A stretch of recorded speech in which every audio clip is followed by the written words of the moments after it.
कि हिंदुस्तान है, ये जमहूरियत मुल्क है। यहाँ पे आप एक ज़माने से रह रहे हैं, चाहे हिंदू हो, मुस्लिम हो, सिख, ईसाई, सब लोग अपने त्यौहार जैसे हैं शुरू से मनाते हैं, आज तक मनाते हैं। ये कुछ सालों से ये आप देखेंगे कि कुछ सालों से सिर्फ इसका बागडोर बिगड़ गई है। पूरे महाराष्ट्र में 15 मिनट पहले अजान से और 15 मिनट बाद अजान के और 100 मीटर की दूरी पे जितने विवादित लोग हैं वहाँ से दूर रहेंगे।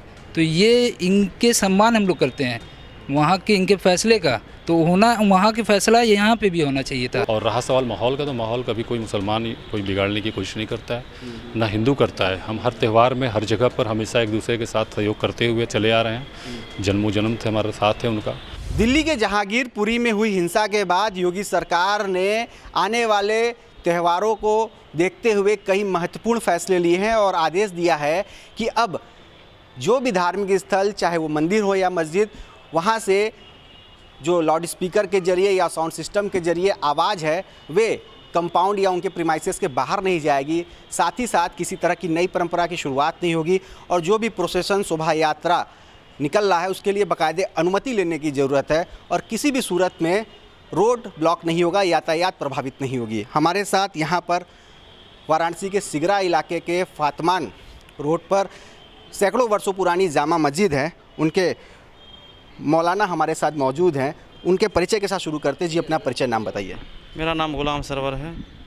जी गुलाम साहब, ये बताइए कि आप किस तरह देख रहे हैं इस फैसले को। पहला तो यही जानना चाहेंगे कि इस कंपाउंड में चाहे मंदिर हो चाहे मस्जिद, उसके बाहर आवाज़ नहीं जानी चाहिए। धर्म के अकॉर्डिंग क्या होती हैं बातें, क्या कहा जाता है? बात यह है कि योगी जी ने जो कदम उठाया है वो उसका फ़ैसला है, लेकिन ये मस्जिद में जो अज़ान जो हो रही है ये आज से नहीं हो रही, बहुत दिनों से हो रही है। और जो है कि आवाज़ तो जब लाउड स्पीकर में होगी तो दूर तक आवाज़ तो जाएगी ही और जाती है। और ये कभी तो इस तरह की पाबंदी लगी नहीं, ये पहली बार सुनने में आ रहा है। ये उनका फ़ैसला है, तो जैसा वो होगा तो सबके साथ ये फ़ैसला होगा और उसको देखा जाएगा जब वक्त आएगा। तो क्या इसके पीछे एक लॉजिक होता है कि आवाज़ दूर तक पहुँचे, इसका फ़ायदा, इसका जो लाभ है वो ज़्यादा तक लोगों तक पहुँचे? क्या आप लोग के धर्म के अकॉर्डिंग क्या बोला जाता है, क्या इसके पीछे वजह है आवाज़ बहुत दूर तक पहुँचाने के लिए? बात यह है, अज़ान जो होती है, हमारे नबी सल्लल्लाहु अलैहि वसल्लम ने फरमाया है कि अज़ान से बहुत सारी बला मुसीबत दूर हो जाती है। जहाँ जहाँ तक आवाज़ जाती है अज़ान की, वहाँ तक ये शैतान जो है वहाँ से वहाँ तक दूर हो जाते हैं। और जहाँ तक आवाज़ जाती है, जो अज़ान की आवाज़ को सुनते हैं और अज़ान का जो जवाब देते हैं, उसके घरों में रहमत के फ़रिश्ते नाजिल होते हैं और उसके घरों में बरकत और खैर बरकत होता है। एक चीज़ ये भी फैसले का हिस्सा है कि अब कोई भी नई परंपरा की शुरुआत नहीं होगी और अगर शोभा यात्रा, किसी तरह का प्रोसेसन, जुलूस अगर निकालना है तो उसके लिए अनुमति लेनी होगी। क्या ये भी ठीक है, बगैर अनुमति के इस तरह का कुछ नहीं होना चाहिए? बिल्कुल, ये फ़ैसला तो हमें सही लग रहा है। अगर कोई चीज़ हमें कहीं जुलूस निकालना हो या कोई प्रोग्राम करना हो, इजाज़त लेने की तो ज़रूरत है और लेना भी चाहिए। ये फ़ैसला मेरे हिसाब से मैं सही समझ रहा हूँ। तो यहाँ जामा मस्जिद के मौलाना है, ये कह रहे हैं कि इस तरह का फ़ैसला सही है, जो जुलूस निकाला जा रहा है उसको फ़िलहाल अनुमति लेनी चाहिए, लेकिन जिस तरह से नमाज पढ़ी जाती है उसके आवाज़ पे रोक से अगर उस पर आपत्ति ज़रूर है। जी, आप अपना परिचय दीजिए। जी, मेरा नाम इस्लामुल हक लल्लापुरा से है। ये शाही जामा मस्जिद में हम नमाज़ पढ़ते हैं, हम यहाँ के मुक्तदी हैं। जी, ये बताइए, एक फ़ैसले का हिस्सा ये भी है कि रास्ते में अवरोध नहीं होना चाहिए, यातायात बाधित नहीं होना चाहिए। तो आने वाले कई अभी पर्व त्यौहार हैं जिसमें कि शोभा यात्रा या जुलूस निकलती है आप लोग के द्वारा भी, तो क्या इसको सही मान रहे हैं? देखिए, हिंदुस्तान है, ये जमहूरियत मुल्क है। यहाँ पे आप एक ज़माने से रह रहे हैं, चाहे हिंदू हो, मुस्लिम हो, सिख, ईसाई, सब लोग अपने त्यौहार जैसे हैं शुरू से मनाते हैं, आज तक मनाते हैं। ये कुछ सालों से ये आप देखेंगे कि कुछ सालों से सिर्फ इसका बागडोर बिगड़ गई है। आपको मालूम होगा, इससे पहले हमेशा से मनाया गया है, कभी कोई ऐसा वो रोक टोक नहीं। सब हिंदू निकाल रहे हैं तो मुसलमान उनके साथ है, मुसलमान निकाल रहे हैं तो हिंदू उनके साथ है। यहाँ कोई हिंदू मुस्लिम नहीं है। लेकिन ये एक चीज़ ये भी बताया गया है कि आदेश के तहत कि किसी नई परंपरा की शुरुआत नहीं होगी, कि जहां मान लीजिए कहीं नमाज पढ़ा जा रहा हो तो आसपास लोग किसी दूसरे धर्म के लोग वहां पे लाउड स्पीकर टांग के कुछ दूसरे धार्मिक चीज़ें बजाना शुरू कर दी हैं, इस पर भी रोक लगाई गई है। देखिए, नया तो वो है जो सामने वाले बजा रहे हैं कि आप बजाएंगे तो हम बजाएंगे, ये रोक होना चाहिए। जैसा कि महाराष्ट्र की पुलिस कमिश्नर ने सबसे बेस्ट बयान दिया है। उनका कहना यह है कि पूरे महाराष्ट्र में 15 मिनट पहले अजान से और 15 मिनट बाद अजान के और 100 मीटर की दूरी पे जितने विवादित लोग हैं वहाँ से दूर रहेंगे। तो ये इनके सम्मान हम लोग करते हैं, वहाँ के इनके फैसले का तो होना, वहाँ के फैसला यहाँ पे भी होना चाहिए था। तो महाराष्ट्र सरकार की तरफ से जो फैसला लिया गया है, वहाँ पुलिस कमिश्नर की ओर से जो डिसीजन लिया गया उसको काफ़ी ये लोग सराहना कर रहे हैं। हमारे साथ और भी लोग यहाँ पर सीनियर लोग हैं, इनसे पूछते हैं कि इस पूरे फैसले को किस तरह देख रहा है मुस्लिम समुदाय और इस पर क्या कहना चाहता है। अपना परिचय नाम दीजिए। जी, मेरा नाम आफ्ताब है।